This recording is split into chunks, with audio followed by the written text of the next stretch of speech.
Hello, everybody, and welcome to the Friday Debate Podcast by Android Authority. I am, of course, your host for the FDP, Joshua Vergara from Android Authority. What is going on, everybody? And today we have a bit of a special episode, if you are not already able to tell, because this episode is being released on a Monday.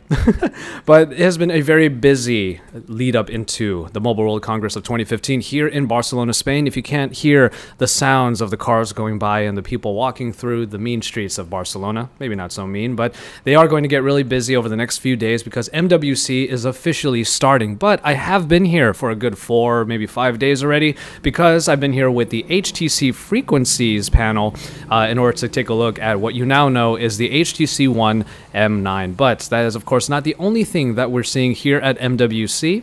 But I wanted to get a couple of people together, my usual collaborators when we go to tech shows, Michael Fisher from PocketNow, and of course, Nicole Scott from MobileGeeks. The three of us always seem to get together whenever we go to a trade show together, and I call this the Trifecta of Collaboration. But nonetheless, we got into a rather echoey room and put a mic in between us, or among us rather, and we all just sort of talked our faces off about all of the things that we had seen up until that point. On the one hand, we had HTC, we had Alcatel, and then we even had Samsung and LG. Now, all of the embargo times were before us talking about all of these things on the podcast, so the release is far past those embargo times. So we were able to sort of just riff about how we felt about all of the devices. But my favorite part about this particular podcast that I hope you'll enjoy is that the first 20 minutes, we actually didn't talk about anything tech related. We just wanted to share our experiences with Barcelona, Spain. So I hope you all really enjoy it. For those of you watching on YouTube, remember that you can find the Android Authority Friday Debate Podcast on all of the podcast channels, including Pocket Casts, Stitcher, and iTunes. And don't forget to drop us some reviews so that we'll get a little bit more visibility. And thank you for all of you who are listening to this podcast. Without any further ado, we're going to jump into this episode 6, Pre-Mobile World Congress, with Michael Fisher of PocketNow, Nicole Scott of MobileGeeks. Hope you guys enjoy.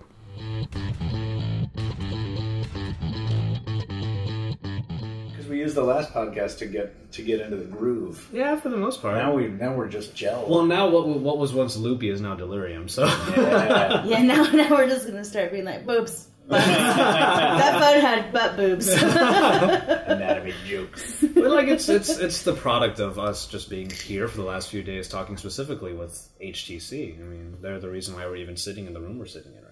That's just true. That's very true. Yeah. How was your guys' like, you know, MWC is not just about the trade show and the tech that's there, but it's also about the city itself. We're in Barcelona, guys. You know? I love Barcelona. This is one of my favorite cities and one of my favorite trade shows. Yeah? Yeah, absolutely. Just because it's so focused on mobile. And like CES, you're like, washing machine, car, Blender. Well, I remember the first time I went to IFA, there was that huge washing machine with bubbles coming out of it. Yeah. Well, I didn't see any bubbles when I was there. Oh man, you got ripped off. The entrance didn't do what it needed. Yeah. Yeah, I said that IFA was my favorite for a little while. Because Berlin's a very easy city. Is it though? Yeah, Berlin's easy, and plus IFA's very news focused because everything's in German, so you're like, that German. And then you're like, actual news, right? So it's actually really easy to focus in on like interesting stuff at IFA. And then it's also in that perfect place where you're like, what is everyone gonna buy for Christmas? Right, so you also have this other easy focus in on like these are the last products that are going to be released, and for me, there's a lot of laptops that come out at that show. So I'm always like, sure. What are all the new devices? I'm walking around seeing all these great Ultrabooks with my MSI, which is a great Ultrabook. I don't know why you keep calling me out on it. Because nobody owns an MSI. Yeah, I didn't. I had to ask Josh what that was. Is that a PC or is it some kind of Linux box? Right, I was about to say it's a Linux box basically. No, I swear, I'm going to find someone at MSI. They're going to give you computers because nobody, if not, I would love to. Ever, yeah, let's do a photo shoot, and I'll sit on the stairs of the Fear. They are a Taiwanese company. Yeah. It's been. I must know somebody there. It's been a workhorse, man. How's Barcelona treating you right now, anyway? I'm very well, actually. You know. By the way, I didn't get to compliment you on the shirt. Especially given the news that was coming out, yeah. When Leonard Nimoy died, yeah, a couple days ago, yesterday, and this was the shirt to wear. Yeah, he has the communicator on. Well, is that right? Yeah. Yeah. And we'll let it go. Okay. So in Barcelona, no, it's wonderful because you fly over here from the East Coast, and if you're me, you live in Boston, and there's snowbanks that are taller than you everywhere, and it's the exact middle of the misery of winter in New England is February for me. I think it's a terrible time. So to come over here, where the people are, walking around in like coats, like it's cold. But it kind of looks like everyone's just playing pretend because you're walking around and being like, this is great. Tropical and paradise out here. Look, 60 degrees. This is awesome. Yeah. That's wonderful. It's like a springtime in the middle of the winter. And Barcelona, I agree with you. I think it's a wonderful city.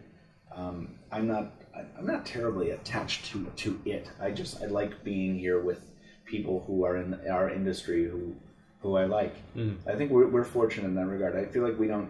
Maybe this is not true for you guys, but I feel like we don't often sit around and like bitch about people because we don't like. There are people we don't like in the same fields. Like, oh, we're an asshole. Can we curse on the show? Just go for it. Good. Yeah. I don't have a rating on it yet, so okay. Yeah. I don't have a hard line yet, so make it explicit when I come. Okay. But no, I feel like we have a lot of good friends at other outlets, and it's really great to see them in person and to just hang out late into the night, like we're doing now. This is great. This is basically like an excuse to hang out. Right? That's always the, and I'm going to use such the wrong word because I can't find the right word for it, but it's the trade show aphrodisiac of sorts. Like it makes the whole experience better, and it makes it also romanticizes the whole experience for you. Because I don't know, maybe my romanticism is kind of high because I'm actually really excited to be here, and I'm walking around and Lon, who's going to be on the cast for our next one, our post MWC show. This is his first time here, and I just got so excited. Like, I know all these places to bring you, man. Like, I was so excited. Man, it is true. Yeah, and walking around, I gave you the tip to walk by yourself to our sessions venue. It wasn't a tip. That wasn't a tip. That was a transcendent experience that I bore witness to. So we're talking about going to the thing, and Josh's like, "Gee, is there a shuttle?" I'm like, "Yeah, I'm going to take the shuttle over there, or whatever. I'm going to get on the bus or something like that." Yeah. And Josh is like, "No, man, you really gotta just walk." I'm like, "Well, I'll see if anybody's walking. I'll see if it's John's like, no, man, you gotta do it by yourself. You gotta listen to the people speaking the language." And then Michael was like, "Why are you touching me, man?" No, but it was really cool though. I was like, "Wait, you were spiritually experiencing the city, legit." Yeah. And it's awesome. I mean, that's great because I feel like if you can get jaded really easily, where it's like, "I got too much work to do to think about that." I'm sorry, that's my fault, everyone. It's fine. It's something that I've really fought for with my colleagues to, just kind of remember where we are. And it's not that they have any problems doing that. It's just I'm always reminding them. So it's... Well, and it's also like I'm always fortunate because I book my own tickets for the most part. So it's like I'm gonna show up 3 days early and then leave 3 days late. Yeah. Like I don't know. I got into tech blogging because I was like I gotta find a reason to buy plane tickets for work, right? Like that's actually like one of the big draws of this industry is that my travel is so consistent and great places, and like it sucks that I don't get to choose the places I go anymore. And this is like my 9th year in Barcelona. But at the same time, like, I love coming back here, and I love going to Berlin for IFA every year. And like, 9 years, you still, whenever I see you at a place like this, you still have the eyes of wonder. Which I think you're still you're not slogging around being like, "Oh God, another one of these." And there are people who do. Like, I feel like that's so common. It's almost a stereotype, right? You have that's when you know beaten down news reporters. Like, that's exactly why I keep reminding people. Live in this moment. Our work is important. We love what we do. But, if you get too caught up in it, you might not be able to, like, what was that? The Bruce Lee saying, it's like a finger pointing to the moon, and then he slaps the student. Don't concentrate on the finger, or you'll miss all that heavenly glory. Oh, yeah. That is a good quote. Yeah, so... You were saying? But don't you feel that the thing that everyone's saying now is that smartphones are predictable? We all know what's going to happen. The HTC event, we were here. It was really iterative. Everything's really iterative. Samsung's put a curve on the edge, Right. Like, is that useful, or is that just like a wow factor to get people to pay attention to it anymore? Because there's no real use for the edge on the display yet. Well, okay, we're going to get into the specifics, but I love that you brought up the more existential question when it comes to what we do and what we're covering here.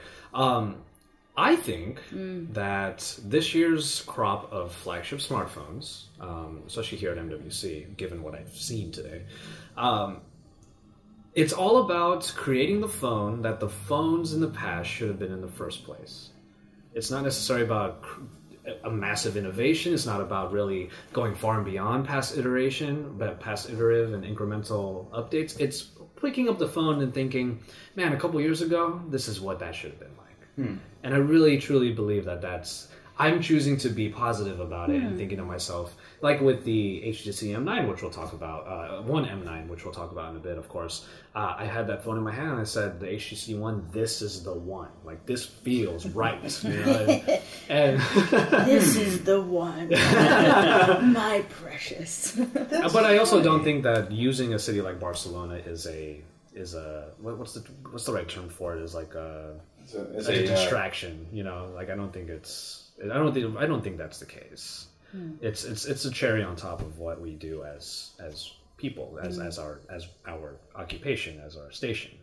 That being said, I've spent, this is my third year here, and the last 2 years I've never felt like fully safe here. I've never felt like I really was a part of this city, but like with that walk, and like this morning when I walked from this hotel to 45-minute walk all the way to where Android Authority is staying. You know, it was a slog. That was a slog. Yeah. But I still enjoyed myself because it was such a nice day this morning. Yeah, I walked to Plaza España today. Yeah. You know, to where the old Fira, or the old MWC was. Oh, cool. Well, because I forgot my wallet, and I was like, needed to get B-roll for the intro, and I'm like, I'll just walk it, I guess. Yeah, we're doing our intro tomorrow, probably at PepCom or something. But how do you feel about that assertion I put out there? That, you know, obviously you haven't really seen all of the phones that we're going to see at MWC just yet, if I'm not mistaken. Yeah. But, you know, am I out of line there? I don't think you're out of line, but I do take a different perspective because I think it is easy to, in our field, we all three of us make videos, right? And we like making pretty videos. And it's easier to do that when the products are pretty, and products are sort of getting prettier. So making things look good is really easy. I always try to shy away from any mindset that's going to make me try to make a commercial for a product. Of course. And naturally, right? But, you know, so I find myself maintaining if I'm erring on the side of critical. Yeah. Because every phone, if you think about it, is what smartphones should have been 4 years ago. You know what I mean? Yeah. So I try to retain the sense of wonder because that's exciting. That's the only reason we do this, right? It's just like, oh my God, I can hold all this power in my hand and it can still somehow be usable and beautiful. This is amazing. I love what I do because I get to play with these awesome toys. But at the same time, I'm like, people are going to drop a ton of money on this thing. Bring out Mr. Cynical Face. Yeah. Oh, look, he's been here the whole time. So, I try to walk the line. Yeah. You try to walk the line. But there's a difference between being jaded about the industry and being critical about products. Yes, there is. Right? There's a big difference because I think when we're critical, we're more passionate that we're upset that they got it wrong. Yes. We were like, why did you not take a picture before you handed it us out? How did you think that was good? You know, like, how did you not notice this thing here? How did you not notice the camera is black? You know, like, you know what I mean? Like, just like, some of these blatant errors, and I, like, we all get critical because we're so passionate. But I think that I think that it's different. That a lot of people are just like, this is predictable. I expected this. Of course, this got better. And like, there's a way to be dismissive in your critique. And I think that that's what I'm getting a bit bored of in the industry, and that's what I'm getting a bit bored of in my peers. Yeah. Right? Yeah. Yeah. No, totally. Yeah, they did that kind of persistent... That, like... It's and like, just, I'm over it. Yeah. Like, yeah. I Then why are you here? Yeah, I do hate Then that. leave. Right. Then get out if you don't want to be out. Right. But again, that's where my perspective comes in, where it's like, if you hate the work, at least be passionate about something. I'm okay with someone who's a little bit jaded about what it is that we do. People who have been in this for like a dozen years, I can definitely, But if you're going to stand in the middle of Barcelona and be dismissive about life, you're staring at a Gaudi museum / church / apartment, and you're not having some sort of reaction. I satisfy that requirement because I did have a reaction, and it was that I vomited in my mouth. That is a terrible structure. I hate that place. The Sagrada? Do not get me wrong. I feel amazingly grateful that I got to experience it on the outside 2 years ago, on the inside this trip. Really, it's something you should see. But I hate it. Really? I can't it's not often you see something so chaotic. Yet so symmetrical at the same time. He's vomiting in his mouth right now. There's like a puckered sour face, and now he's holding his eyes because he's crying. Remember the actual description of what's happening, not making it up. That's true. Like you look at that structure and any of the structures, and you think to yourself, like, yeah, this is the weirdest shapes. I know that there's just chaos happening. Yeah. But somehow it makes sense. Sure. No. Like HTC, Segue master. Well done. +2. Well, before we get into the specific devices, I will preface everything that we're here right now. It's so late and we're loopy and delirious. We're recording before the times that we're supposed to be broadcasting these things we're talking about, which is why you're listening to this far after that time. And we're supposed to be sleeping, getting ready for day 0 of the event. We're supposed to be starting the event. Well, for anybody keeping track, but this is day 4 for all of us. Yeah. And for any of the listeners keeping score, I have not started one video yet, and you're about to see 9 come out at the end of this day. Yeah, exactly. So I have a long night ahead of me, but as some of my listeners do know, that's how I am when it comes to these shows. I am usually up very, very late. But that being said, we are, like we're saying, here in Barcelona for the Mobile World Congress of 2015. As always, we are already into the thick of it. A few days in, we were here for HTC Frequencies, as it is called. But of course, a lot of stuff happens right before the show. And to varying degrees, we have seen some of the devices. We may not have seen all of them. I probably have seen the most out of the 3 of us. Mm-hmm. And we're going to talk about them a little bit. What we're probably excited about, I will lighten our flow into this. I did mention HTC, and I do want to get HTC out of the way because we just spent an hour and 5 minutes talking about it at length for a previous podcast. Oh, the PocketNow Weekly podcast. Yes. Oh, yes. Yes. When that comes up.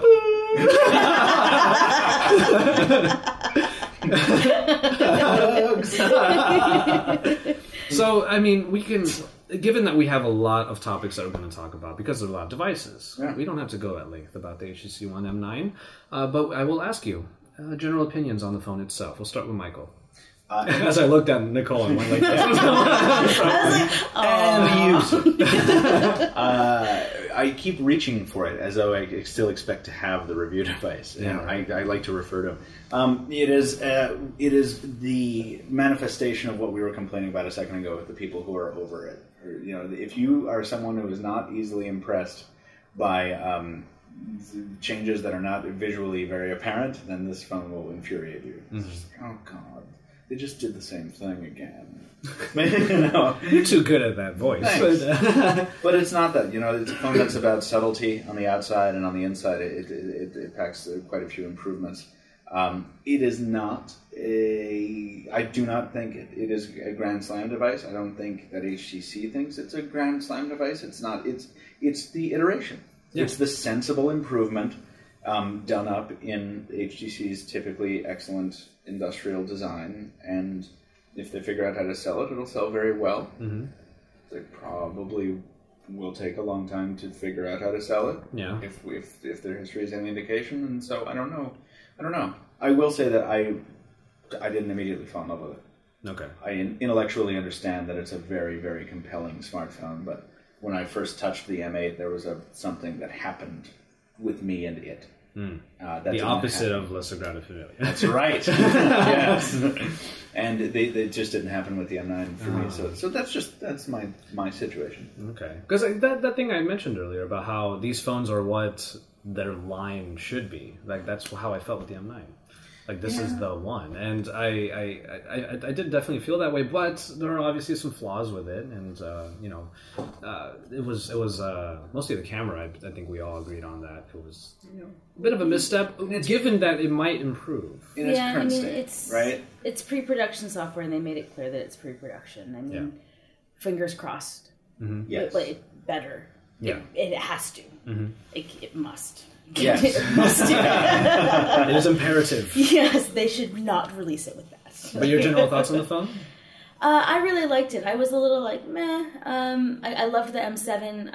Not so much into the M8. I think I prefer the M9 over the M8. Just because I am the biggest klutz ever with my phones, and that is impossible for me. Like, it's just too. It's like a bar of soap. It's like walking around with a wet bar of soap that will fly into your eye. So I like my friends. I don't want to impale them with a phone. I can't carry an M8. Right? That's such a good looking phone. It's a slippery phone. Yeah, and so I think that the design was done really, really well. The way they squared up the corners like that, they've almost overcompensated too much with the edginess. It's quite sharp, but I quite like that it feels very, very substantial. I do like the two-tone. I'm excited that they launched it with 4 colors here at the show, and that the possibilities are endless for the colors they could go with, right? Yes. And I like that they're demonstrating two-tone now.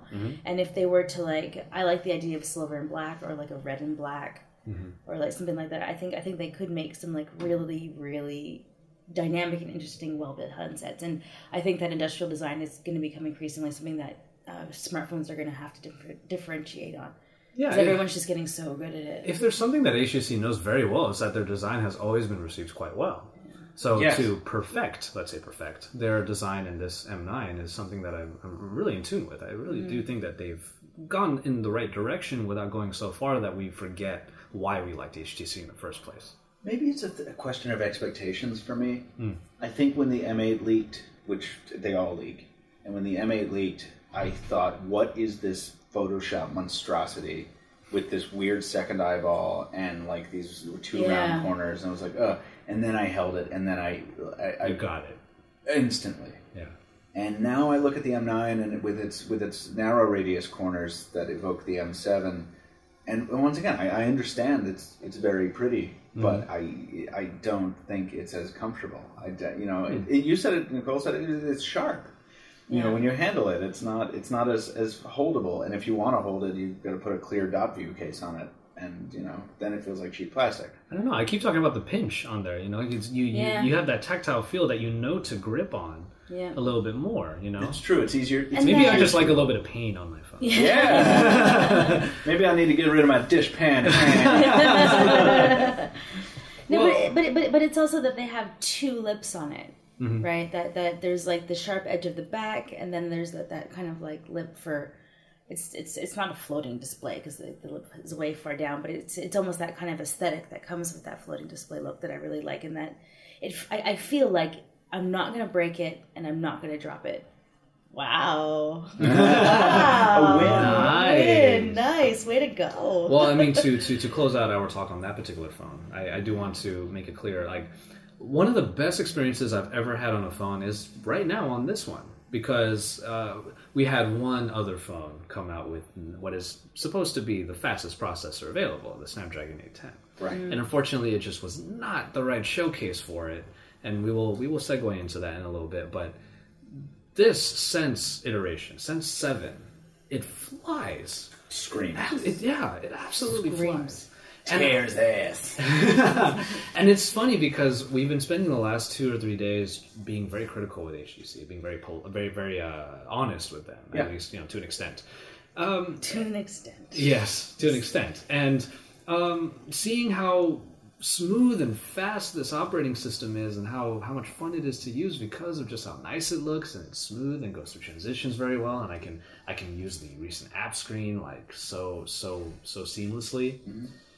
I realized I really am the kind of person that notices stutter in an interface. Oh, really? I always used to let it slide. But now we're coming, and I would love to hear you guys' thoughts on this. We're coming into an era of smartphone technology where stuff like stutters are so much more scrutinized because we know what kind of processors we're getting. Especially in something like the A10, which is being marketed as being the most powerful processor out there. And then we have something like the LG G Flex 2 that just did not live up to that expectation. And I thought maybe the 810 is not quite what we thought it would be, but it wasn't that case once we got Sense in our hands. But I mean, like, LG's never been good at making their UI clean. Fair. Right? Mm-hmm. So I mean, like the LG G3, you know. Which is why I can't wait. That took a long time. I can't wait to get to a certain point later. But but yeah, how do you feel about that idea? Because today I had the confirmation that I became that person after being the combination of I know what a super fast and speedy interface feels like now on the A10, mm-hmm. and the last 2 days of being encouraged to be critical. I kind of tore Alcatel a new one when they showed us their phone, and they sat us down. And Jason, God bless you and your colleagues, you sat down and said, "Give us your honest feedback." And this click went off in my head. Because you were honed by 3 days of solid feedback. Like, yeah. I said, "What processor's in here?" And then they said, "This is the 610 in their case." And their skin on the phone that they are releasing here at, or launching or announcing here at MWC is a very light skin on top of Lollipop. And what I noticed was that the Lollipop elements were nice and smooth, but the Alcatel elements were the ones that stuttered and struggled to come out. And I pointed out every single time it happened. And when it was done, I felt so bad. and that camera on the idle through, they have to be like, look how good it looks, and I'm like, tap tap. I'm like, are you sure? Because when you do that, there's some really horrifying things that I'm seeing on the screen. Like, yeah, I was like, that was like literally, and I'm like, you think this looks good? Do you have? No, I'm kidding. But I mean, like the potential for that phone, I think is quite good. Yes, but I think it's early. I can't judge them too hard on the stutters, and just because it's still not released. But you're right. I'm doubtful they'll fix it. Yeah. Right. But for that price point, I'll forgive that. I made that very clear with them. Right. Yes. For that price point. And for how they designed the thing. Yeah, it's beautiful. It's light. Mm-hmm. The display looks nice. The camera, I mean, it has all of the things you want to say. It's got it's got time lapse. It's got, it's got time. Did they show you the picture in the bar that they? Yes, they can see. You can see their faces. Yeah. I was like, okay, but, no, but at the same time, I get it. What was it? It was sub 2. They stopped short of actually saying the price and said sub 250. So it's one. Yeah. Oh, so it's $249. Okay, that's what I was thinking too. Yeah. And then there's a 4.7 inch edition that is sub 2. So why are we forgiving? Why are we forgiving interface lag on a phone that's $249 when I have used phones that don't have it almost at all at $179? Well, I never said I was really forgiving it. I mean, I tore them a new one, as I said earlier. You did, yeah, but you said you. Well, I tend to review a lot of Chinese phones, right? And so like. Chinese manufacturers just do not do software very well. Period. Right? They're like it is getting a lot better. Right? So I actually reviewed a OnePlus phone, OnePlus clone, at 160. Yeah, no, for sure. And like I actually was slow to move off of it onto another phone because the camera was decent enough. The UI was clean. There were stutters, but if you just change the transitions, then you could work around it. Yeah. Right. So that's my thing, is that I'm forgiving of the stutters because then I just take one subway ride where I sit down and I'm like, what do I do to make it better? Yeah. Right. And so a lot of the time you can look at the way that you interact with your phone to fix something like that. Yeah, so, absolutely. I'm forgiving of it because I can take the time to fix it. Like, there's some things you cannot. Sometimes it's just You cannot. It's true. Sometimes you cannot. Yeah. But I feel like with the Alcatel phone that you could figure out what transitions you would turn off and what things you would remove to make that totally fine. I was just astonished at the person that came out once they said, "Give us your feedback." even Darcy was looking at me like this very positive man just changed in front of my eyes. Like, yeah, well, that's what happened. Did you see the Alcatel phone yet? No, our Anton and Jaime took a look at it, but I've seen the release and the. Oh sure, yeah. Flipping that phone over. I like the fact that it's reversible. Yeah. I like that you can pick it up in any direction and the screen will flip to the upside down kiss. Yeah, it's an interesting marketing strategy. Yeah, and everyone's going to say Spider-Man, but I'm still not sure why they were so big on pushing that mixer. Like there's a music mixer where you could DJ. Probably to showcase the front-facing speakers, That's right? true. Which were quite loud. They were pretty good. Yeah, I have to say. But the mixer, the thing that I like about it is it will tap into streaming services. That's true. Yeah. At some point, Google Play and Pandora will be a part of it, and it will just buffer it on one side of the turntable, and then the other side is whatever you want. So, I feel like Alcatel One Touch is still one of those companies to where, like, if that's what you're promising me, okay. When you deliver, then we'll take a look at it, right? It's like, I just can't wait to see, like, a house party where the guy has one cord into a huge sub and trying to do DJ stuff on the phone. I think that'd be hilarious. Never mind, I've seen it. Really? I've seen some guy on the phone. He's like mixing songs, and I was like, "What? What are you? I'm doing? the best." I was like, "My friends are nerds." $80 gig. Well, I mean the stutters, and moving from there into let's visit LG. Sure. Okay, and they don't have a flagship phone that they're talking about here at MWC. Rather, it's for mid-range phones. Which, you know what, I'm always excited when LG puts out mid-range phones. Is that true? Is that a sentence that anyone has ever said? Well, because he liked the Bella. You thought the Bella was super awesome. Well, you know what it was is I have this one portion of me that, despite always wanting the flagship phones and messing with them, I have a lot of relatives in the Philippines who ask me all the time what phones that they should get. And I always am thinking about, like, the recent Android One release in the Philippines. I was all over that article that we put on our website. I was so happy about it. And I hope that it's successful because, my dad consistently goes back to the Philippines with phones I don't use anymore to give to our relatives. Oh. Yeah. That's So, nice. I want a good experience for, people out in that part of the world, but the 4 ones. Also, Darcy had me trained because 2 years ago I covered every single L and F.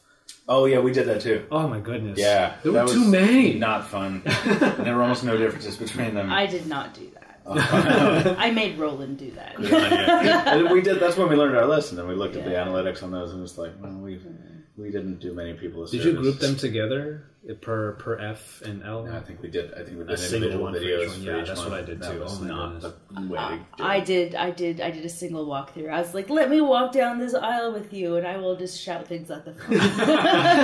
Good call. Yeah, that's what I You were did. like, somewhat bigger screen, somewhat bigger screen, somewhat bigger screen. 5 megapixel, 8 megapixel. Well, what LG did show us today was, today was. We're seeing it tomorrow. Yeah, I've And got I- my briefing in the morning. Yeah. And I do want to. Part of the reason why I was excited to do this version of the podcast was to excite you about what you're about to see. Yeah. So, if of course what I tell you is exciting to you, but but from LG it is obviously the wearables, and we all know about the Urbane, not the G Watch Urbane, just the LG Urbane. But the watch is still in there. It's just the G that's not in there. See, that was confusing at our meeting. I didn't know if that was still. Yeah, I didn't know if that was. Personally, I don't know if it was true or not. I still don't know whether to call it the Watch Urbane or the Urbane sandwich, because there's a Urbane place I know. Oh, that's right. But we have a silver iteration without the markings on the bezel. It's a bezel. We would Yes. say? Yeah. The chronograph. There you go. That's what we've all agreed on. Yeah. There's Michael Pouts over there. Fine. Call it the chronograph. Should have called it the number ring. The thing you don't use. Yeah. But also a rose gold edition. A rose gold edition. So, did you guys already have like some opinions on? You obviously have to put it on your wrist to get a really good feel. It's not for going it. to fit on my wrist. Why did they make a rose gold edition?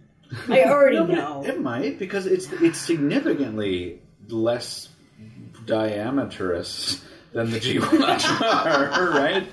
It's significantly narrower, isn't it? Because it is more narrow. It's definitely smaller than the G-Watch R. I will tell you that much. Well, because that's impossibly large on my wrist. Chunk. Oh, absolutely. Yeah. Is it smaller than the Moto 360? No. Okay. Yes. Because it has those big ass shoulders on top and bottom. Exactly. It has Yeah. what it is to me. The Urbane is a horrible name, but also Name. but also And I like the ads. yeah. It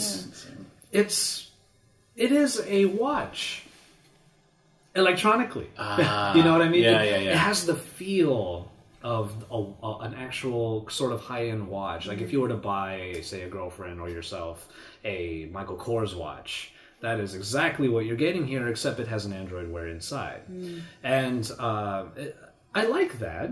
Rose gold actually seemed to me like a good choice, you know, especially if... Not that they're specifically trying to say that they're going for the feminine market, but I was there when the G-Watch R came out, and they received a lot of flack about it because They stood there and told me that was for women. Yeah. As like we stood in front of an end cap that had a pilot and a man on a boat, and then like lumberjack. leather, and then like aviator glasses. And they're like, "Well, this is for women." I was like, "Are you kidding me?" They're like, "Just try it on." I'm like, "Okay." It's funny you mention that because as our good friend Flo was the one asking the questions about, you know, this is there going to be an iteration of this that is suitable for women? And as she said It's a good flow. as she was saying that, one of the women from LG, you know, with her pantsuit on and all that, like she I saw her twitch her wrist. Like she knew what she was talking about. Like, yeah, she's right. It felt like she knew. It's heavy and painful. Yeah.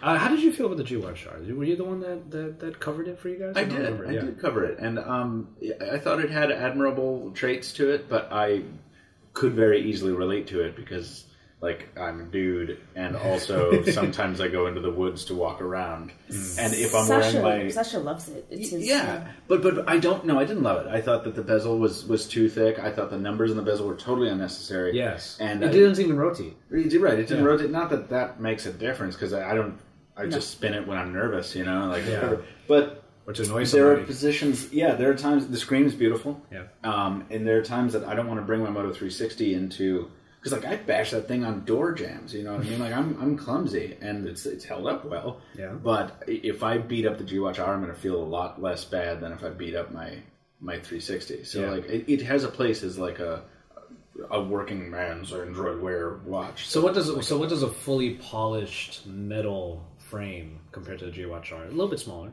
Yeah. What would that say to you, having already used the G-Watch R? To me, it doesn't do anything for me because I don't think it's a very elegant casing from what I've seen. We mentioned the watch brackets, the band brackets on top and bottom.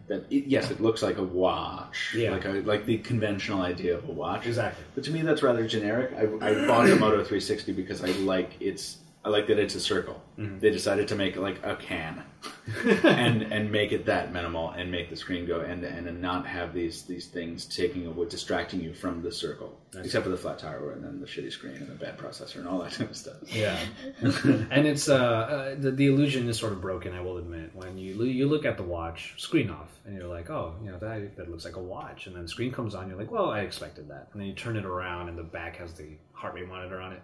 You're just like, and of course the heart rate monitors on the actual wearables, the Android wearables, haven't really been that great. Like, no one swears by them. The band is genuine leather, real stitching in it rather than fake. That's good. So you know, there's certain elements to it that they're trying to get right. You know, I don't know if it's because it's like 1:45 in the morning, but I am, and I'm a woman and I can't play in the wearable space. But I'm so bored of this conversation because why? Sorry. No, because it doesn't make sense to me that we're iterating a brand new category of device into something that is 250 years old. The first pocket watch was 250 years ago, and why are we like, praising a device that looks like something from a million years ago, trying to be like, well, now let's innovate how we're going to use this, but let's jam it into something that has nothing to do with what we're trying to do with it. Like, I'm so, and then but it's true. Like, you guys sit there and you debate the virtues of how watch-like it is, and it's the metal, the leather strap with the stitching, and you want all the high-quality things, and you want the luxury, and you want all of these amazing things, but why, if we're technology journalists, are we not, like, more engaging on, like, why is Android Wear so crap? What would we actually do with a smartwatch? Like, what do you want out of it? Is it simply a notification screen? Right? Like, all of these other things. And I'm just like, why are we still doing this? And it's only been a year. So I'm terrified that if I'm like, ugh, right now, what's it going to be like in a year? They better give me a smartwatch for what actually works for women soon, or else I'm just going to be like, listen. Well, I was in the direction of your frustration back at IFA when I was on your podcast and on your live stream. Yeah. And by the way, like, it seems during these trade shows we are going to be the trifecta of collaboration every single time. We get so burned out on each other. Why am I doing this again? Are we talking about wearables? Yeah. No, I don't want to be on when Nicole's on. She better learn some new facts about watch history. She can't touch bezel, I'm not going to be there. Right, exactly. She doesn't know. Michael doesn't know what a chronograph is. But yeah, I remember voicing out a similar opinion. If the way technology has become so great, aside from just becoming ubiquitous in our lives, is that it has owned its own form factor. Yeah. And watches just aren't technology's milieu. And, I kind of got made fun of because I kept using the term, we have to own it. Technology has to own this wearable. Was it for using the word milieu? Milieu. Yeah. I love that strong word. No, I know. Yeah, I use milieu, trope. Trope is it? Yeah. Good, solid vernacular there. But, and we don't have to talk about this at length, this next part, but they do have the Urbane LTE. No. Yeah. Okay, so... Tell me everything. All right. So this is essentially LG creating their own version of the Timex Triathlon, the Garmin Forerunner, the super high $299 one, but this one will probably be something like $500, I bet you. Non-changeable band, because inside of it are the actual antennas for LTE, GPS, Bluetooth. Okay. All right. It snaps on. And it is huge. It is big. If you thought the G-Watch R was big, this one, because you can't change the band, it just feels like you are putting on a shackle. Like it looks. So it's like an arm cuff, not a watch. It has the look of one of those super crazy digital watches from like it has the feel of that from the 90s. Okay. With the G-Watch R aesthetic. So it's not the same casing as the WebOS watch from CES. No. The Audi. Well, thing it's no, it's not. This is its own standalone thing. And speaking of WebOS, they've put so many changes into the WebOS interface for this LTE edition that they're not calling it WebOS. It's the LG Watch. It's the LG Wearable platform. Yeah, because WebOS has a very specific connotation. And exactly. You get inane discussions. I will say the interface is quite lovely. Is it a circular one? It's a circular one, yes. Okay. And having the connectivity there is great, but what we were told was it's not made for connectivity with a smartwatch. It's supposed to be completely standalone. With a smartphone. It's not made to interact with a smartphone. Exactly. Okay. Which to me sounds a little odd. I'm still not quite there when it comes to devices like this. Well, I've been playing around with the O-Mate for a while, so I kind of have the concept of like this is by itself, and I actually kind of like it because I often try to disconnect. Mm-hmm. So if I'm let me leave my phone, but I'm gonna try something else. So if someone really needs to get a hold of me or something like that, then I do have this on those times where I'm like bad at disconnecting. Mm-hmm. So I've been trying to use like the O-Mate a little bit, and so I get the moment where that's useful, actually. Okay. Yeah, that's like not as like I had one sent to me and I didn't pay for it, and I reviewed it, right? But I don't know who is going to go and buy this, but I do see if I have one kicking around, that I do kind of like it. I can't wear it every day, but the Omate's not really meant for everyday use. I think I spent like 4 weeks trying to get that with the Gear S, like trying to understand that thing that people. There's always that commenter when you do a smartwatch piece. It's like, until it's self-contained, I don't want anything to do with it. And I'm like, I don't understand why that is. Why would you want that? That's why. I keep like, but I feel you. Like, you know what I mean? It was cool to leave the smartphone at home for a second and just like, but still be connected on the wrist. And it was cool to play like Inspector Gadget for a bit. Yeah, and to be like, oh, I got a WhatsApp, right? Let me, because like the keyboard's cool, man. Like honestly, you have that like, wow. But this is the very height of impracticality, right? Totally. I mean, it's everything you do on it is frustrating because you can't just when you get fed up with an Android Wear or a Pebble, I'm just like, this is just where's my phone? You get your phone and your thing, but when that is your phone, it's like I need to punch someone in the face. This is like it's cumbersome. It's get out. So I don't understand. I don't know how I could fit that into my life. Yeah, but I mean, like, the original Omate was for extreme sports. Oh. Right? Yeah, well, I do those all the time, too. That's why, clearly, I do lots of extreme sports. There's a level of fitness tracking that they're trying to sort of push with this one, but it is supposed to be an all-in-one device. And I did play around with the call and the message stuff, like at the very top of imagine the G-Watch R, and right above the chronograph is a small slit for a speaker. And then right below the bottom of the chronograph is a small slit for the speaker. So you're going to be able to take calls and stuff like that, much like the Gear S.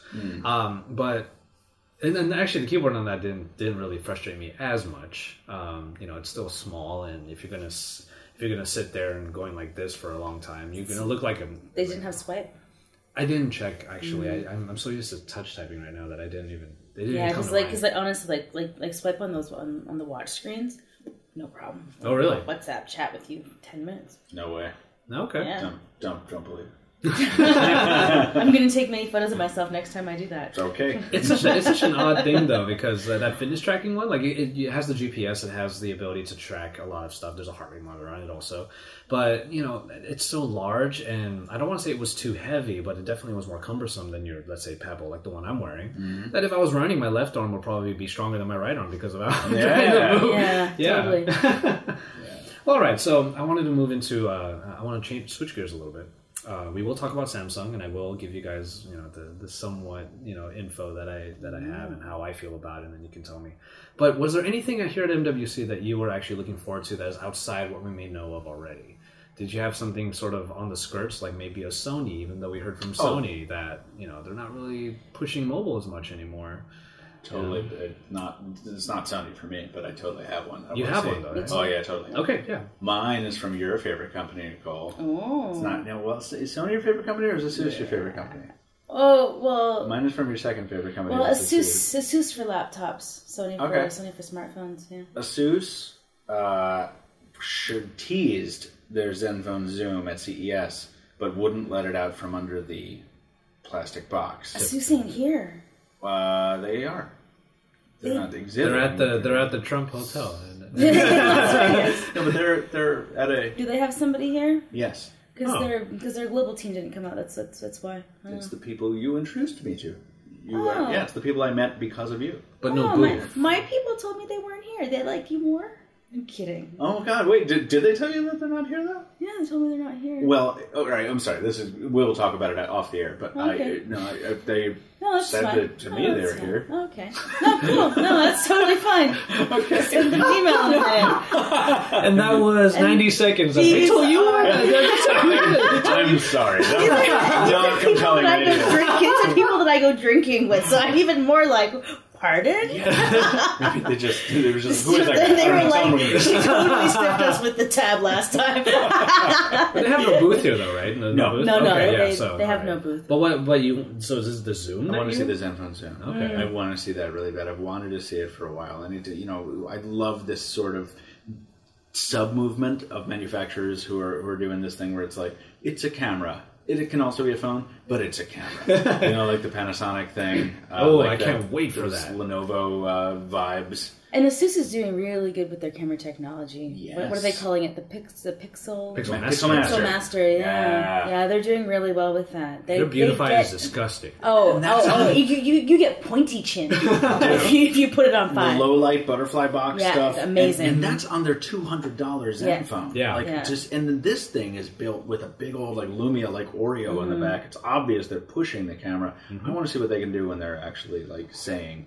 yeah, look at this. Yeah, it's a camera. Yeah, I remember at CES they wouldn't let out of the case. They wouldn't let it out of the box. I was like, come on. Actually, what they did, I got to hold it. No. Right, but you couldn't power it on. You couldn't do anything. Yeah. So that when they told me that, I was like, no, don't take that out of the box. I still took a shot of myself taking a picture with it. Just yeah. I would have done the same thing too. Yeah, exactly. But I was still like, what's the camera like? And I'm like, I wish I could tell you, man. It was there. So that's mine. So mine, I'm excited. Well, I'm excited for 2 things. The 2 things that I want to track down on the show floor when it opens. I want to go see the Yola tablet. Yes. And I want to go see the Yes Project Ara.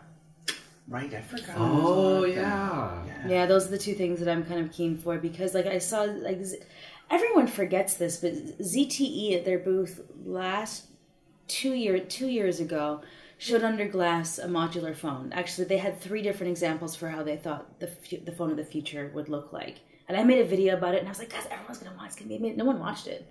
Nobody cared. I was just like, really? And then, literally 4 weeks later, Project Ara was announced, and I was like, guys, but ZTE totally just did that. Nobody gave a shit. The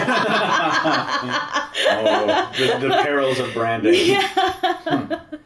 I guess I could kind of see that, especially back when ZTE put it out, because people are probably looking at it like a modular phone that I have to put together myself. Yeah. That's why I don't go to Korean barbecue. I want steakhouse. You know, the fish wasn't there yet. Yeah, exactly. You know, why am I cooking my own food right now? Yeah. But yeah, I do agree with that. It slipped my mind. My mind too. Yeah. I was supposed to put it on our list and I didn't. You gotta go. You're welcome, fellas. You're welcome. This is why I hang out with Nicole at trade shows. She just saves my ass every 15 minutes. Right. Are you going to that thing? Now I am. Despite your watch ignorance, you get pretty good. Right. Yeah. For me, I'm looking. I think I've seen what I've wanted to see already in terms of what I set aside in my mind, But I'm always willing to look at the fringe products. I love visiting Arcos. Oh yeah, I still love Arcos. We'll never do another Arcos review, but I still love seeing what they do. Exactly, yeah. To see they've been making tablets longer than anybody. Yes, and the reason why is because they started off making portable media players. So way back in the day, 05, I had the PMP, and it was yay thick because you had to fit a laptop hard drive in there, and then it had a little joystick. And I watched Kill Bill on that thing. I remember it was great, and it's nice to see them in the Android space because some of that language translates to their current smartphones. Is that a French company? French, yes. Yeah. So it's like Arcos. Yeah. So yeah, I don't have too much that I'm itching to see that's outside of what I know I'm going to see anyway. Mm-hmm. But if I had to say, I love seeing the fringe products. I love seeing the ones that don't necessarily get the most traffic on our site, but it's still interesting. You know what's funny is I feel like Wearables has an ever growing sort of dumping ground of sort of half-assed products. Mm-hmm. Every time I come to a trade show, I sort of forget that there's a lot of crappy smartwatches out there, and I'll be walking past rows of them, and I'll it's always the same ride for me because I'm always like, oh sweet, oh these look awesome, and then the crushing disappointment of oh these are just dummies. A, just dummies because you haven't figured out how to build this yet, but cool concept, or B, oh literally a dummy. Yeah. Right. Yeah. It's a widget on your wrist. Or it's one of the super minimal ones. It's the super niche target. A lot of people like the Withings thing, and because I don't care about what it's just a step tracker, right? Yeah. Yeah. Essentially. That's fine. Yeah. Looks okay. great. Yeah. Here we go. So we're about to get into it. All right. So hopefully we're going to be going over my usual allotted time, but I'm perfectly fine with that because we're having the conversation. This is our first since the pilot live episode of the Friday Debate podcast. All the rest have been telecommuting, so you always have that clock on the side telling you when an hour's coming up. But this one, it's not really phasing me much because I know we're going to get into it. And we have a great conversation already. So I hope the listeners have been enjoying us hanging out. That's really half of what I was really hoping this was going to be, and I'm happy about that already. But now, Samsung. There's a Samsung TV in front of us, actually, I just realized. No way, those are so rare. I was like, how pertinent that I recognized that just now. So we spoke about this a little bit earlier. Yes, there have been a few briefs on this particular day, but this, like I said, this podcast is coming out far after the embargo time. So our conversations are back in time. Michael, you told me that you've heard what there is needed to be heard about the Samsung device. What is it that you've heard? I've heard that it's made of metal and glass, and that these things work together to make it. I know. I was like, unicorns. Unicorns. I'm like, don't laugh. I know this sounds like a snarky sentence, but I really have heard that it's glass on top of metal, and it looks beautiful. So that's what I've heard. I've heard it is as far away from the dimpled plastic nonsense as you can get. I've heard some people say it's the most beautiful Samsung phone they've ever held. I have heard some people say that it's more impressive than the M9 in terms of its look and feel. I've heard all kinds of crazy things, and not many of them negative about this device. Okay. I have to corroborate the positivity. Damn. That one, I was sitting there ready to be underwhelmed by what might be yet another weird move by Samsung to put, maybe there are 2 heart rate monitors on the back. And you put 2 fingers on it, it's extra accurate. But I was expecting to be underwhelmed by whatever innovation they had. But as the slides were being presented, each thing made me think Samsung finally listened. And every next thing they said was another thing I've wanted on a phone. And it's insane. It's insane. And then I got the thing in my hand. And we're not even talking about the S6 Edge yet. Good. Which technically we don't really have to, because the edges are, if you messed with the Note Edge, it's 2 of them. Yeah. Both sides are edged. Yeah, don't need that. Well, one side. Now, let me give you the one feature of the Edge that is actually really cool. Now, if you've used the Note Edge, you know that it's a information panel. Yeah. When it's off, you genie wipe it, and and it comes up with the time and the weather. No, to be fair, when it's off, you swipe at it a couple times, and then it acts like you don't exist. And then you find that stupid sweet spot that gets it away. It's like, oh, okay, yeah, here. I just keep rubbing it. You know what? I'm so glad that my last thought was just interrupted, because I was about to say a really awkward sentence. So yeah, okay. So that's the left panel. The right panel is a people, calls, and messaging. Oh, I don't want to say messaging. People and calls. And when you swipe from that area, you get a quick widget with all of your contacts, so you can easily just call people. So the idea is it's in your right hand, you swipe over, you hit the person's face, and then you start calling already. But you assign a color to each one. And what happens is, if your phone is upside down, that edge that comes up from off the ground, off the table I should say, if you're getting a call from somebody but your phone is upside down and silent, it will glow the color you picked that person from. The demonstration we had showed him getting a call from his colleague, and it looked like a ricer, like a JDM import tuner car. The bottom portion was like the ground effects, like Tron. Which you know what? I have to say, when it happened, I was like, "That's cool," but why? This presupposes that you put your phone face down, your curved phone. Okay, no. If you are being polite out with people, you put your phone face down because it shows that you're giving them your full attention. All right, or the notification light blinks and it's annoying and all that. Yeah. I get it. But this phone looks so dumb upside down on the table with the flare of the curve. How many times do you get a phone call in a week, or get a phone call in a week? That thought came up later. I was like, I will never be able to use that. Yeah. This sounds like exactly the kind of feature that Samsung would have put in the Galaxy S4 if it could have. Like, this is from that era of thinking where it's like, yeah, we're going to get a bunch of people at a party together. They all have Galaxy S4s, so they're all going to be independent speakers, and everybody's going to have a great party. Like, it's like, these are cool idea in the lab. Well, therein lies the segue, okay? Because that's basically the main feature of the S6 Edge that I can give you right now. And not that there are many more, but that's the one that they presented to us. Okay. And to be honest, the S6 Edge actually ergonomically feels pretty good, whereas the Note Edge was really weird. Because this one, they added enough of a rim to it that you can hold it comfortably. And the smaller size at 5.1 inches makes it a lot easier to hold. That's crucial. Okay. So I'll give you that. I'll give you that much. And you have me. I'm interested again. Okay. Yeah. Once you have it in your hand, you're like, wow, this actually feels really right. Okay. You know. S4. How did you feel about the S4's, like in general? S4 in general. It's the most boring flagship phone I've ever reviewed. So terrible. Really? Yeah. It was the things that it was packed with to make it unboring were just didn't work right or were unnecessary. Favorite Galaxy out of all of them? I am so sorry. I was going to say S4. Galaxy S?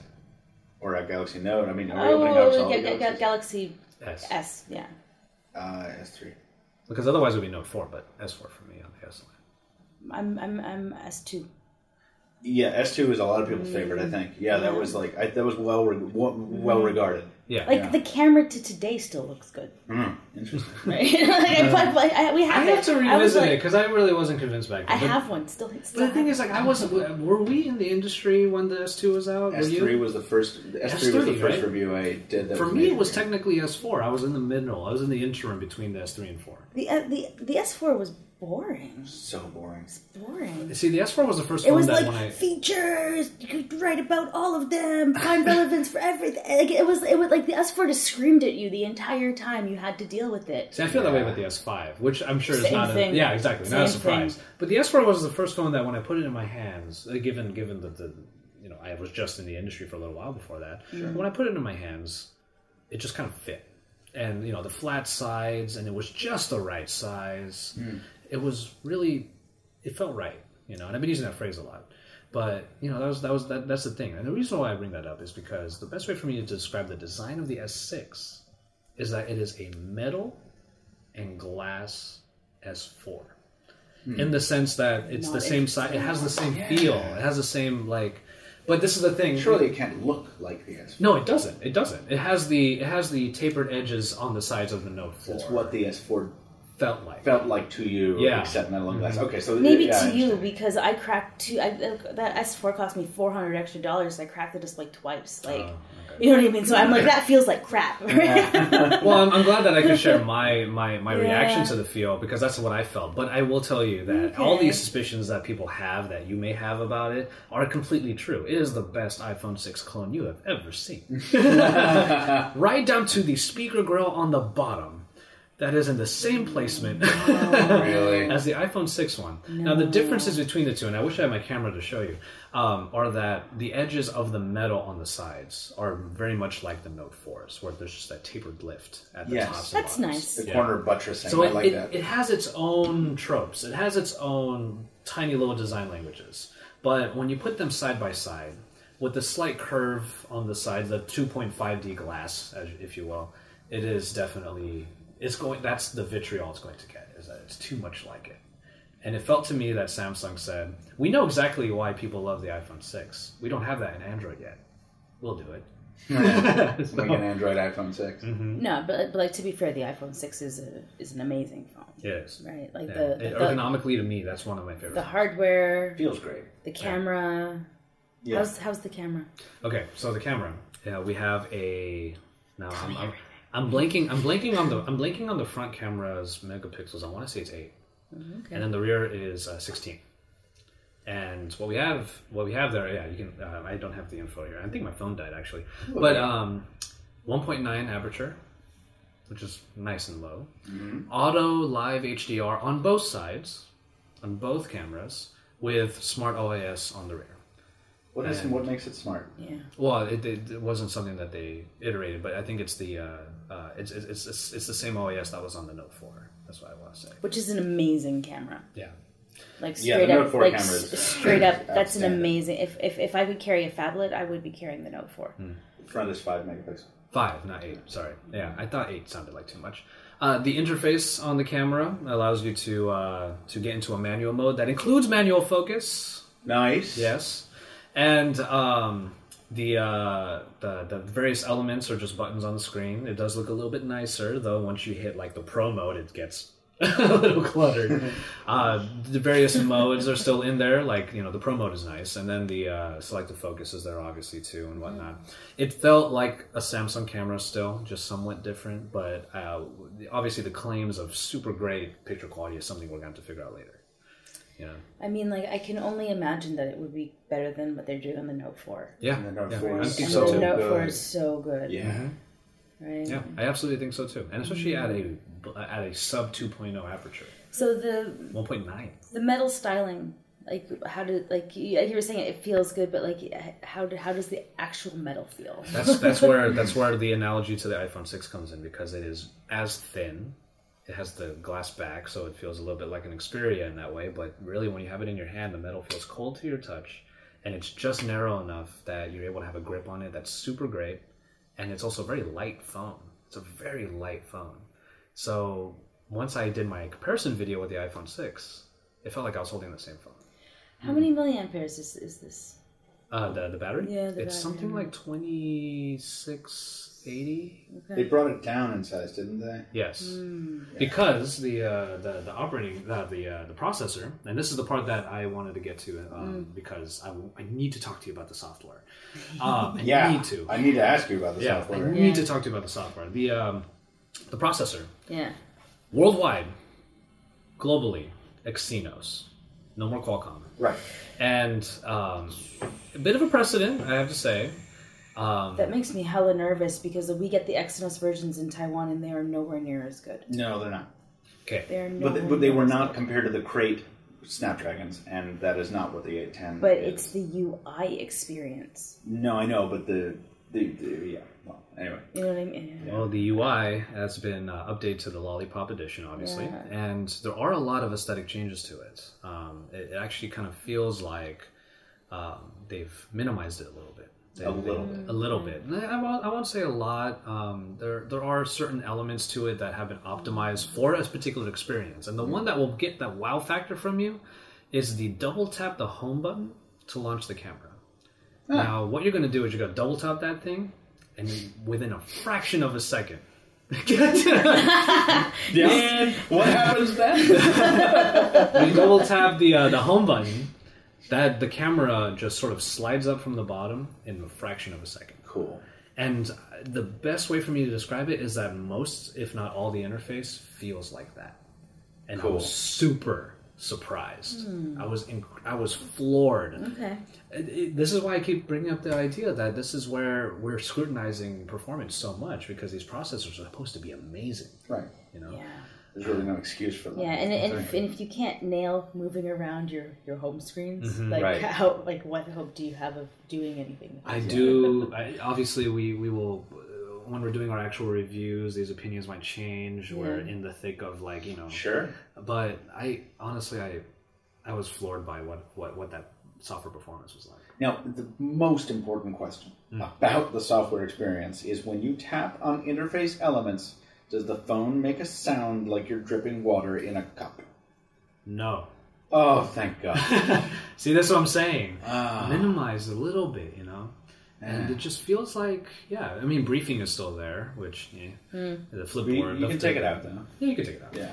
But I don't know. I hit the recent apps button, and I kept going through the cards, and I went everywhere else, and then I brought down the notification drop down, and I just really didn't feel like I was being slowed down at all. That's great. Okay. That is great. Okay, that's great. Okay.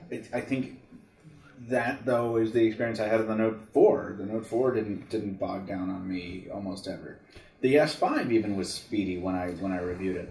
It'll feel even better, though. The Exynos S5 was a disaster. No, the Exynos versions of all those were shit. Yeah, no, totally. That was always the case. But the Snapdragon ones were good for me. It almost... But so it hasn't been about speed so much. I mean, TouchWiz still is heavy and it feels heavier over time, and that's a problem that I'll have. But it's just ugly as sin. So have they fixed that? Like, is it at all modernized? It's still colorful and bubbly, and but it, to me, it didn't feel anything like the Note 4 TouchWiz. I have to say, it didn't feel like it. Really? And while it still punched you in the face with color, and some of its features are still in your face because of the notification dropdown. It somehow felt very different. So the transitions, when you hit an application, it sort of like floats in from the bottom and then comes up, and then when you hit the home button, it slides down as if you're putting it away. And very, very, I hate to say it, but very iOS-like movements in and out of applications and menus. And because of how smooth they were, because of how it felt like there wasn't much keeping it from doing what it had to do, it was a very interesting experience. Samsung made it very clear to us at our briefing that they wanted to go back to fundamentals, to create a phone that focused on what they knew was right and what they knew was going to work, and just refine on those things. So from a design standpoint, I think they succeeded, despite where their inspirations came from. It feels great. It looks pretty great because the backings on these are all translucent. So it's not just like a solid color. But because it's glass, it had that reflection. You could almost feel like you could see right through the back.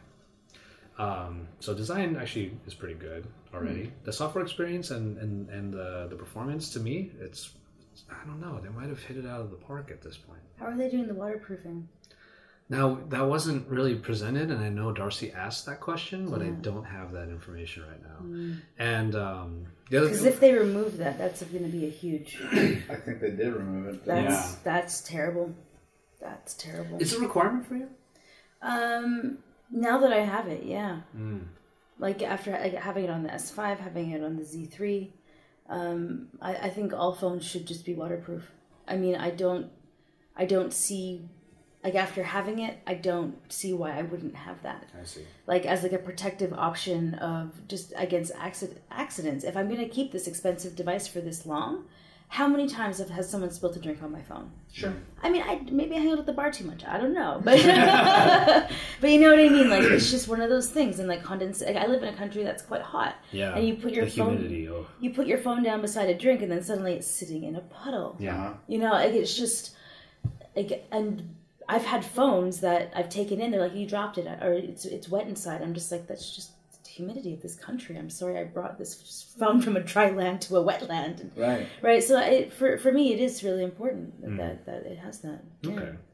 Go ahead. I don't think that's representative, because I spend half the year on the beach or on a boat, so it's very important to me too. Yeah. Okay. But I think we are a huge minority of people. I've never had someone ask me it's like, oh man, I need a waterproof phone really bad, unless this was like someone who worked on a boat.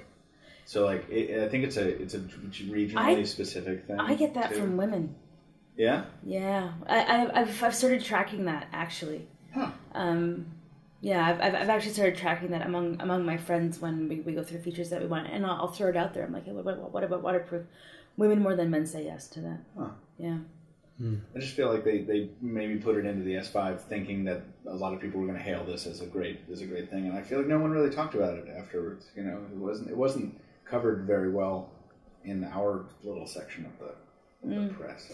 No, fair. I guess so, but I think it's a great feature. Okay. Yeah. I don't remember if it certainly wasn't explicitly articulated in the presentation. I can tell you that much. Well, I mean, if they've gone that thin, the waterproofing is one of the things that will stop it from being that thin. And Samsung did do the seals on it, so that would add to the thickness. And if this is a really thin phone, then it may not be in there. Well, going deeper into the specs, it was the Exynos, and it's going to be a it was a 14 nanometer processor, which was going to help it with its power consumption, given the smaller inch battery. DDR4 RAM. Let me see here. What else was there? Fast charging. In half an hour will get you like something like a lot. Okay. I believe it was. Fast charging is also becoming something that's more and more important. Yeah. Wireless half charging. Hour, 50% of charge. Wireless charging built in. Yeah. For both standards.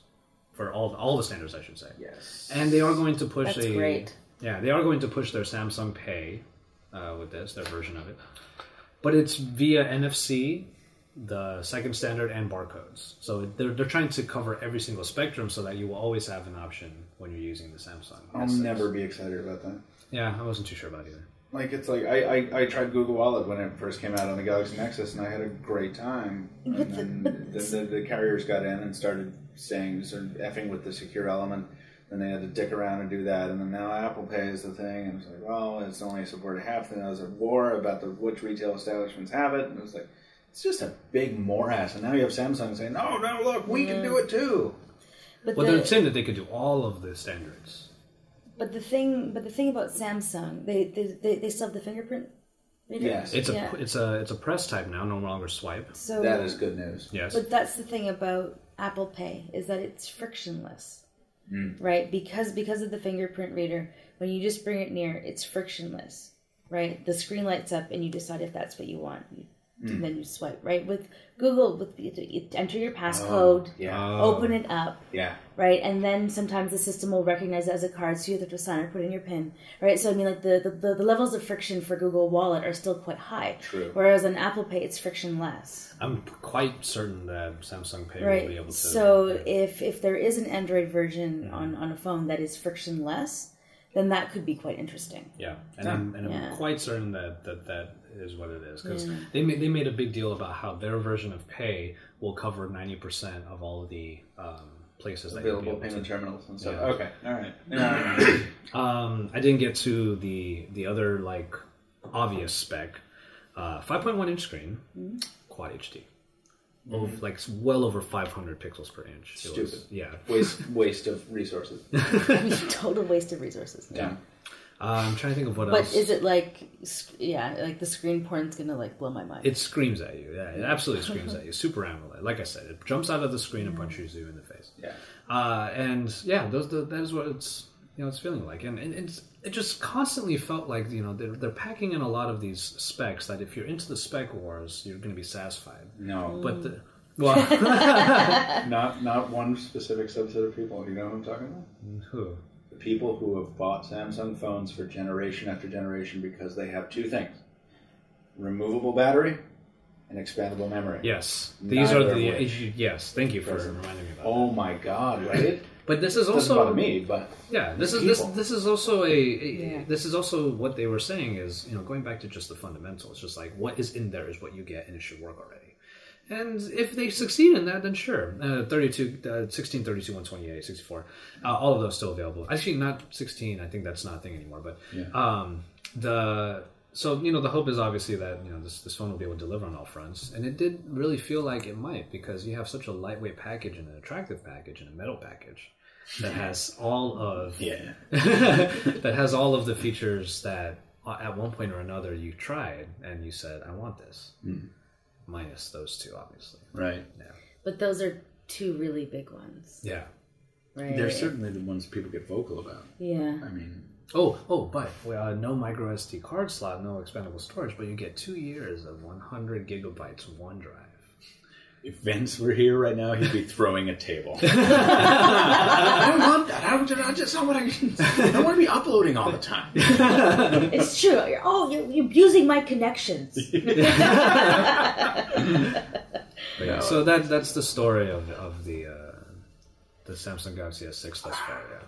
That wireless charging thing is admirable. I just wish they had fully leveraged that opportunity to do something no other OEM has done, and put a wireless charger in the box. You're pitching something to people that's an accessory that's going to cost them more money, and it's never going to see the adoption that it could. Yeah. If some manufacturer didn't decide to eat some money and just try and push this thing. I just really look forward to when you get that phone in your hands and to see what your reaction, your first very visceral reaction is. Because the first thing you're going to feel is how light it is, how comfortably it sits. If you thought that the iPhone 6 was a greatly designed phone, then this comes very close. Honestly, I feel like, and I'm saying that on the Android Authority podcast. So yes, I have now lost all credibility, as I'm sure all the YouTube comments will say. Horrible fanboy. I don't know if I'm ready to live in a world with a beautiful Samsung phone that's not a Note or an Alpha. I think it's about time, though. It's beyond time. Well, and if we kind of look at what the rest of the landscape looks like for flagship phones in that space, this is it for basically for MWC, right? Oh, you mean like it has to be the headliner? Well, I mean, it's just timing wise and everything else. Everyone's kind of so it's basically the M8, right? And that's not enough of a design change, because like the S6 is a huge design change. Oh yeah, like a huge design change. They're taking a huge risk on that, and I'm sad that Samsung's going to steal the show again. And really, they are, and it's also sad in the sense that they're doing it with so few things. It's just the one phone. We're not getting any tablets. We're not getting any wearables. We're not getting any mid-range phones. Well, thank God they're stopping that, because they honestly weren't very good at wearables. I'm glad they're maybe taking a break. Yeah. We're like, well, hold on, let's maybe go back to the drawing board. Okay, fair enough. But it's just crazy that, you know, I was standing in that room and there were only 2 tables with 3 of either phone. And I said to myself, yeah, this is going to be the one everyone talks about. This is the one everyone's going to love, you know, because I'm having a weird reaction to it right now. Like, I'm actually holding an S-line phone and I love it. It's great. That's what I mean. That's what's going to be weird. Recent apps, app. No slowdown. Like, I've had no problems. On Exynos, that's impressive. Yeah. See, that's the other thing that I wanted to say earlier. /suspicious. Wouldn't it make sense, though, that they would be able to fully optimize their operating system on their own processor? Well, that would make sense, but if you'd heard Joshua Ho, this is the second name drop in the second podcast, Joshua Ho and Untech, talking about how those things run. Like, they're just, apparently there are some laughable oversights in how those processors operate, and they're not as efficient as they could be if they were designed better. I see. But if who cares? If the operating system flows like that, and it happens when you take home a production device, and it's not in the demo room, then that's awesome. Shit, have some inefficiency. I'll sacrifice 7% of battery life just because they wanted to get it on the market now instead of 6 months from now. That's fine. If it runs great, then good for you. Use your own chips. And oh yeah, absolutely. All right, wonderful. And then you still get to have your phones be a showcase for your products and like just a destination point for your assembly lines of components. Like that's hey, cool. Absolutely. And then who knows if this version of Exynos will prove itself to the point where it's something that's put into other phones, other manufacturers' phones. Yeah. Samsung probably won't let that happen. I know, they finally love it. It's ours. Well, I mean, I'm really looking forward to seeing what you guys think of it afterwards. Because we were given such a small amount of time to mess around with it, but I was satisfied with every little bit of it. Aside from my versus iPhone 6. That's good to hear, though. I mean, at the same time, I'm glad that we've got like a phone that's not disappointing from Samsung. Yeah. You know what I mean? After like 2 generations. Yeah. And finally an S to be excited for. Yeah, and the fact that that everyone's going to go and buy it, or it's going to be the benchmark for your comparisons, and all the other flagships are going to come out, and if it's legitimately a great product, then I'm excited to try to take it down. Yeah. Right? I mean, it'll be great to do comparisons to it, not because we want the keyword, but because it's a legitimate comparison. Yeah. Yeah. So, I mean, that maybe makes 2015 more exciting. Yeah. It definitely does. Yeah. I'm still not convinced that TouchWiz is going to be great. It's not going to look the way you want it to, I'm sure of it. But I just couldn't get over just how nice it was. And I understood where they not cut corners, but where they sort of changed it up to make it seem as faster than it might not be in production units. Again, iPhone 6 in one hand, Galaxy S6 in the other. Certain elements look exactly the same from one to the other. Like 2 alike. Really? 2 alike. Open a folder when you get the chance on that thing. Background blurs, and it floats into your face. Really? Really? Love that they still get away with shit like that. Open and close applications, and you'll see that while it's a different type of animation, it's the same speed. When you lock the phone, it fades out in a very nice way. There's certain things to it that make me... I guess they all do. We just got done on the last show talking about HTC stealing stuff from AV8, right? Yeah. And, everybody steals from each other. I get it. It's just Samsung did it so... because the question is always, why do you guys never give anybody else shit about it? Samsung always takes crap from you guys. It's like, because Samsung did it blatantly for a long time and got their asses sued for it, and that legal battle still continues. And you know what? No one at the briefing I was at, despite there being a small group, but still, no one said anything. Even when I was right in front of the design, the person who gave us the presentation, doing the comparison. It's because they're worried about losing access. I wonder what that's like. Never mind. Well, I felt like I felt a little weird doing my comparison in front of them because I wasn't sure if anyone was going to say anything, but it almost felt like it almost felt like Samsung knew what they were doing. They know what response they're going to get in terms of that comparison, and they're just like, yeah, it's fine. It's okay. But in any case, stay tuned to Android Authority for when we get our hands on the Galaxy S6 and all of the other phones from MWC 2015, but also tune into the PocketNow with Michael Fisher over here on my left, and of course to MobileGeeks, whether or not it's .com or .day. With Nicole Scott on my right. Thank you so much for listening to the Android Authority Friday Debate Podcast on Monday. And thank you for being very understanding as to why that is. It is now 2:41 in the morning. We have a very big day ahead of us. This is the first podcast that I've gone to 90 minutes instead of just the usual 60. So I want to really thank you guys for being here and for indulging. You know, this is probably how long is this? This is like 3 hours worth of podcasting now. Huh? We've been like professionals tonight. Yeah. We've been word slutting it up. Yeah. Are you sleeping right after this? I don't think I can. I'm so jazzed about the Samsung.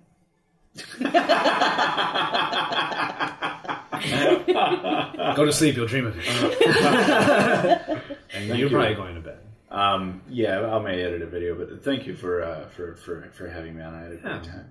I really appreciate it. I'm super happy that this is kind of a dream of mine to have a podcast, and now I have guests and not guests. And not just guests, but two great friends. And like I said, every time we come to a show together, we should call it the Trifecta of Collaboration. Yeah. That's what I think we're going to call it. Nicole, tell us where we can find you on the internet. I'm on the Twitter at Nicole_Scooter. And I like Google Plus a lot, so I'm there. Nicole Scott. No comment. You guys can have Twitter and Instagram. I'll take Google Plus. Okay, fair enough. We did those jokes already. I'm going to leave you alone. Michael, where can we find you in the IoT? In the meat space, you can probably find me at a fast food restaurant shortly after this. I didn't have dinner. Neither did I. Yeah. Twitter.com/Captain2Phones. That's Captain, the number 2 phones. I'm not on Google Plus. He won't let me wear his holster. He let me wear his holster. Learn something. I honestly think it would look weird on me. That's No, you'd rip it off. You'd carry it off well. Really? Not rip it off. I would rip it off. Yeah, you'd rip it off. I totally want with one. my I feel bulging like it's torso. Pads. It is, This is the LD West original. And where else? Oh, Instagram. Same handle. Captain2Phones. I like Instagram. Yeah. So I found you on Instagram and I followed you, and then I had to unfollow you because it was weird because you had 5,000 followers exactly, and I didn't want to be 5,001. Oh, I forgot you told me that. So then I had to come back like half a day later to be like 5,003. I'm getting 3 followers in 2 days. Oh no, Get on that. It was later that day. Instagram.com/Captain2Phones. Very nice. And of course, you can find me at the Android Authority website and YouTube channel. I'm, of course, Joshua Vergara from Android Authority. What's going on, everybody? It's great to say that at the end of a show instead of the beginning of it. Yeah, that's weird. It's weird, right? Yeah. But in any case, I am Josh Salutes on Twitter and on Instagram. And you can find me on Google Plus as well. But if you message me on there, you may not get a response. Also, if you keep friending me on Facebook, I will not friend you back if I do not know you. Word. So please find me on Twitter instead, because I will respond to you on Twitter if it's a good day. So remember to keep it tuned to Android Authority and our YouTube channel. And if you're watching the Friday Debate podcast right now on YouTube, please remember you can find our podcast on all of the various channels, including Pocket Cast, Stitcher, and iTunes. And once again, thank you for the last week or two, putting us on one of the top 100 for the Pocket Cast networks.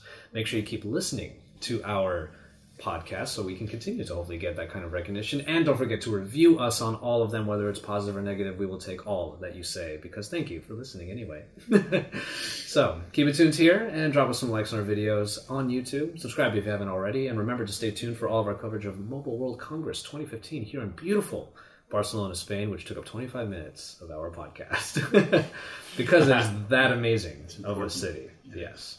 All right, everybody. Thank you guys very much. And don't forget to listen next week, or actually in the next 5 days, for the next Friday Debate podcast, discussing topics in Android every single week. Nicole, Michael, thank you guys very much once again.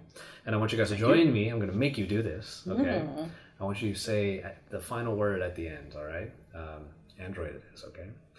Remember to stay tuned to this and all future coverage of Android Authority and MobileGeeks and PocketNow, because we collectively are all your source for all things Android.